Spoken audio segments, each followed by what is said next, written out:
First Trust Bank has a brand new, state-of-the-art facility here in Richmond. Stop in and ask about the products and services they offer.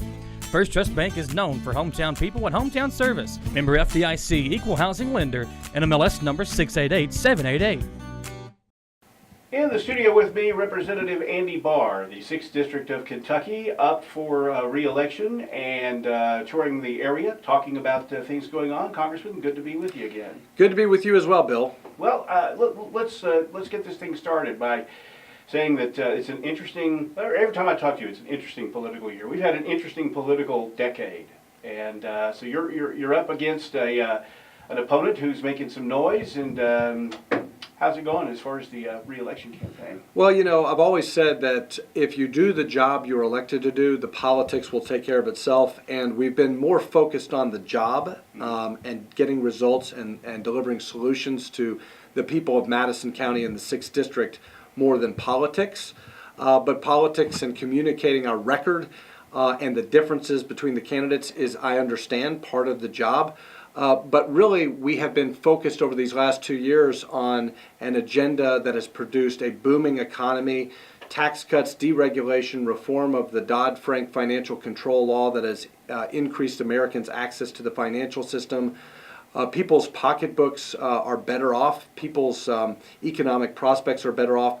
Not only is unemployment the lowest it's been in a generation, in both the country and in Kentucky, but there are more job openings in America today than people who are unemployed. Growth is at historic levels, over 4%. Companies' profits are surging. Wages are up for the first time since before the recession. And people are better off not just because they have a smaller tax bill, but their paychecks are growing with bonuses and wage increases and increased benefits from work. So people are better off now than they were just 2 years ago from an economic standpoint. My colleagues gave me the responsibility at the beginning of this Congress to lead and chair the subcommittee with jurisdiction over the Federal Reserve System. And in that capacity, I get a chance to talk to the top economists in the country, the chairman of the Federal Reserve Board, Jay Powell. And Jay, in our conversations, has confirmed that the data is clear, that this is the best economy in 50 years. So our policy shift, our change in policy, the tax cuts, the deregulation, unleashing American energy dominance, and unclogging the financial system, that has all produced robust economic growth, upward mobility, and much more prosperity in the country. But it's not just about the economy, Bill. We're also tackling challenges facing our communities, like the opioid epidemic. There was a story in the press yesterday that said that more Americans have died from opioid overdoses in 2017 than died in automobile accidents or with firearms. That's correct. And unfortunately, that's an astonishing thing. 115 Americans, Bill, are dying every single day of an opioid overdose. Kentucky is the epicenter of this problem. We have the third highest drug overdose mortality rate in the country. I had the opportunity to fly on Air Force One with the president last year from Louisville, Kentucky to Andrews Air Force Base, and during that time the Air Force officer came to the back of the plane and said, "Hey, the president wants you to go up to his office." So of course I did, and I took that opportunity to talk to the president about Kentucky, about our signature industries, the bourbon industry, the horse industry, the auto manufacturing sector, our agriculture sector, but I also told him about this drug epidemic that we've got that is not only destroying lives and causing families to lose loved ones, but it's also inhibiting our economy. Mm-hmm. If there is one problem in our economy, it's that there's not enough people to fill jobs. And many of the employers in Madison County tell me they can't find people to pass a drug test. And it's not just Madison County. It's all over the 6th Congressional District in Kentucky. So the problem is acute. The president did respond. He invited me to the White House when he declared a national public health emergency, and the Congress is responding. And we're responding in a bipartisan way. We passed 58 opioid-related bills, including a bill that I introduced. The bill that I introduced is called the Thrive Act, Transitional Housing for Recovery in Viable Environments Act. It was inspired by a visit to Central Kentucky from Dr. Ben Carson, the Secretary of HUD. We have jurisdiction over HUD in the Financial Services Committee, and I invited Dr. Carson to come to Lexington come to Central Kentucky, look at these not-for-profit organizations, the faith-based organizations that are doing great work with addiction recovery housing. And the secretary was very impressed with the Hope Center, with Revive Lifehouse in Nicholasville. Liberty Place here in Madison County, I know, does important work. The Chrysalis House for Moms and Newborns over in Lexington does important work. The Shepherd's House, St. James Place. All of these wonderful organizations are starved for resources. There's not enough beds. And so what we learned from these groups is that while there may be some resources for medication-assisted treatment, or once someone comes out of a period of incarceration, they're typically without resources and they don't have a structured environment or living environment.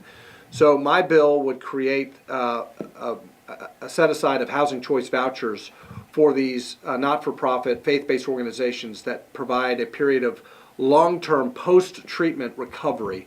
Gives them job training, financial literacy, life skills, accountability, 12-step programs in a structured environment. That is a recipe for success for long-term addiction recovery. We also are helping with law enforcement. I passed an amendment to the appropriations bill that increases the high-intensity drug trafficking area program by $26 million. That was my amendment. It is now law. Madison County is designated as a HIDTA county to keep these poisons out of our community. We're doing important work on border security. We put a down payment on border security. We increased funding by over $1 billion for Customs and Border Protection because the Department of Homeland Security says that 80% of all heroin that's interdicted comes across our southwest border. That's why we so desperately need border security in this country, which I voted for. I also was in the Oval Office for the president's signing of the bipartisan bill I worked on, the Interdict Act, which gives Customs and Border Protection more tools to intercept fentanyl, that deadly synthetic opioid that is being brought into our country. So we are making a difference, getting grants for places like the Chrysalis House, $2.6 million for moms and babies. In the Comprehensive Addiction and Recovery Act, I included a study, a provision that was recommended by the University of Kentucky to provide a nationwide study on best practices on how to take care of neonatal abstinence syndrome. We're working with a group of anesthesiologists in Kentucky on enhanced recovery after surgery for narcotics avoidance and revised prescribing practices.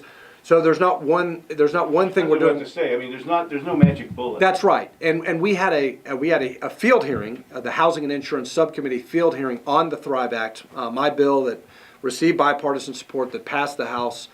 We had a field hearing of the Subcommittee of Housing and Insurance. The chairman, Sean Duffy, came down from Wisconsin to hold this hearing with me, where we heard from experts and leaders in this area in recovery, and the University of Kentucky researchers say we need my bill. We need Andy Barr's bill, the Thrive Act, to help deal with this problem. And we're dealing with the problem in a lot of different ways: treatment, education, prevention, law enforcement, and this long-term transitional housing. And the Congress has responded to the President's declaration of a public health emergency, and we've done so in a bipartisan way. We've worked across the aisle to get this done. A $7 billion investment, the largest investment ever in tackling a drug problem. So the economy is booming. We're getting results on combating the opioid epidemic. And we've also done some very important work in reforming the VA to get our veterans better access to community care. I voted for a bill to expand the usefulness of the GI Bill. We passed a bill to designate Camp Nelson as a national monument over in Jessamine County to bring that story to the rest of the country. We also passed a bill to honor our veterans, to rename the Lexington VA in honor of 2 World War II heroes. Rebuilding the military, voting to increase funding to address the readiness crisis, giving our troops the largest pay raise in a decade. And on national security, as chairman of that subcommittee, I also have oversight over the international operations of Treasury. And there we've been a national leader on sanctions policy. My bill, the Otto Warmbier North Korea Nuclear Sanctions Act, passed in a big bipartisan way. A lot of politicians like to talk about putting country over party. 415-2 was the vote on my bill to impose the toughest economic sanctions ever directed at North Korea. And our ambassador to the United Nations, Nikki Haley, has told me twice, once in person, that my legislation was critical in bringing China to the table at the UN Security Council to cut off the flow of illicit finance to Pyongyang. That's one of the reasons why North Korea came to the negotiating table in Singapore, why we have 50 of our MIAs from the Korean conflict back in the United States.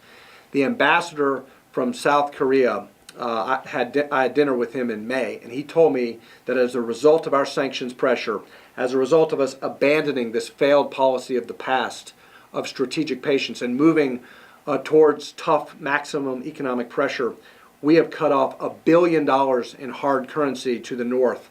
And that's one of the reasons why you haven't seen ballistic missile testing and nuclear testing in recent months. But they still are working on modernizing their facilities. It's not like they're like dismantling the weapons or anything like that. No question, a lot more work to be done. My friend and former colleague Mike Pompeo has been keeping us up to date as Secretary of State. And indeed, you're right. The belligerence of that regime continues.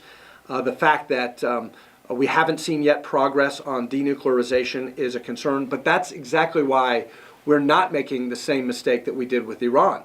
We're not giving upfront sanctions relief with the promise down the road of denuclearization. We're keeping the pressure on, and frankly, as the congressman of the 6th District of Kentucky, we're playing a major role in advancing national security on that area and in other areas, sanctions against Russia, sanctions against Iran, and modernizing the Committee on Foreign Investment in the United States to block malign investments from China where they're stealing our intellectual property, investing in U.S. critical technology firms. We're blocking negative and malign investment from China in the United States as well. You and I have known each other a long time. I seem to think that I remember that you were something of a free trader when it came to the trading with the rest of the world. Still am. What do you think about what we've been up to recently with discussion of tariffs being raised and some strategic industries in the United States being targeted by our trading partners? Are you down with that? Well, it is a political season, and there are some false narratives out there that, for whatever reason, I don't stand up to this administration. This is a great example of where, as an ally of this administration on their economic policies, I have stood very strong in defense of Kentucky relative to the administration's trade policies. I've met with Secretary Mnuchin. I've had public exchanges and open hearings with Secretary Mnuchin and private meetings with Secretary Mnuchin about the Kentucky bourbon industry and the concern we have with the retaliatory tariffs. I've met with Secretary Ross on multiple occasions on behalf of Toyota and the supply chain and the disruption it's creating, the trade talks are creating with the price of steel and aluminum with respect to our consumption of steel and aluminum in Georgetown at Toyota. I have had private meetings with Larry Kudlow, the President's top economic advisor, and also with Peter Navarro, who is the President's trade advisor. And what I've told all of these top-ranking officials, and by the way, I also facilitated a meeting between the Vice President, Mike Pence, and the Kentucky Distillers Association about trade and tariffs. What I've told all of these folks in the administration is, look, we fully support the President's objective, which is a very good objective. There is an unfair and unlevel playing field out there. China is a cheater in trade. There are unfair trade practices, and we do need better deals. And so we fully support the Trump administration's efforts to get better deals for the American worker. And I'm all on board with that. But at the same time, we want to conduct searching oversight, and we are exercising searching oversight over the administration on their strategy. As I told Peter Navarro, he said the president's strategy with the EU is working because of the announcement in the Rose Garden. And I told him, I said, well, we appreciate that we're lowering the temperatures between the United States and the EU, but when tariffs on Kentucky bourbon exports are zero, that's when the president's strategy is working. So bottom line is it's the uncertainty more than just, I have a very good friend in Western Kentucky who grows soybeans. Right. Every year he decides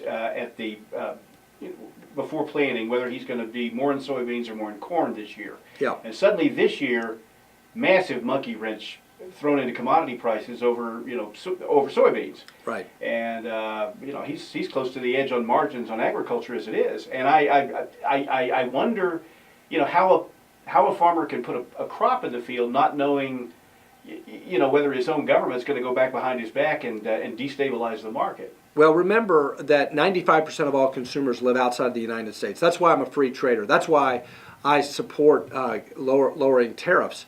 One thing that's encouraging to hear the administration say is, look, a tariff is a tax. And this administration has proven that they've worked with us to lower taxes. The ideal tax is zero. And so tariffs need to be zero on both sides of the border. That's what we're working towards.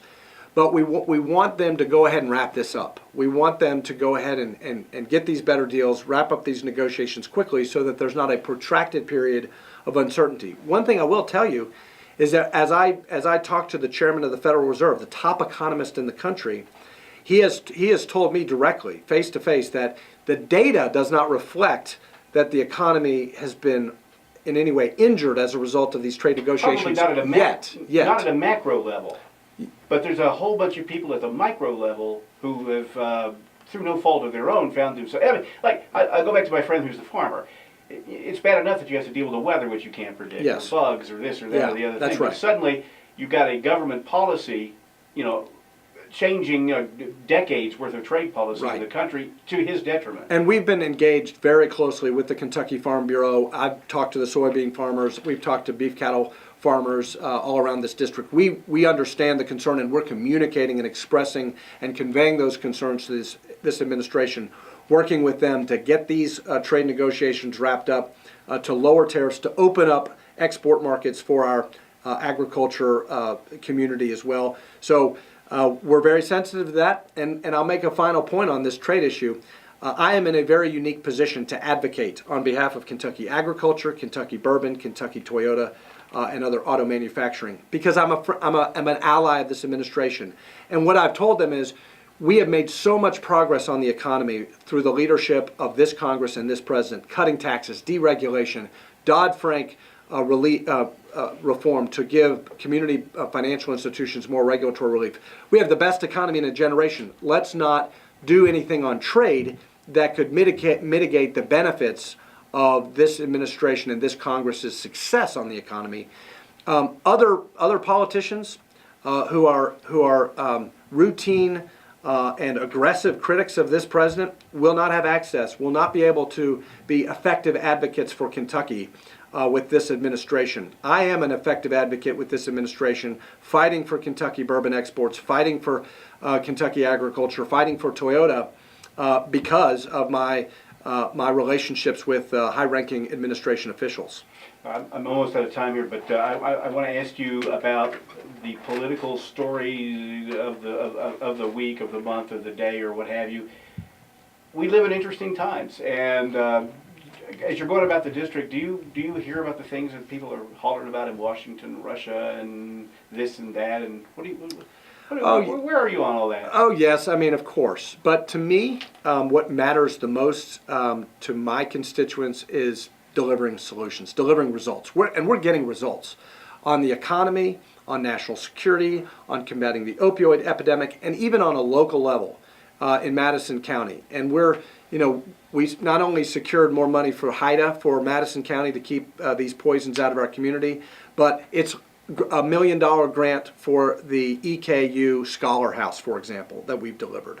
Or it's the making sure that the tax bill did not negatively impact Berea College, for example. We succeeded on that working with Dr. Lau Rulofs. It's the success we've gotten for the food pantry here in town and getting them a grant, or a Department of Justice grant for Hope's Wings to combat domestic violence here in Richmond.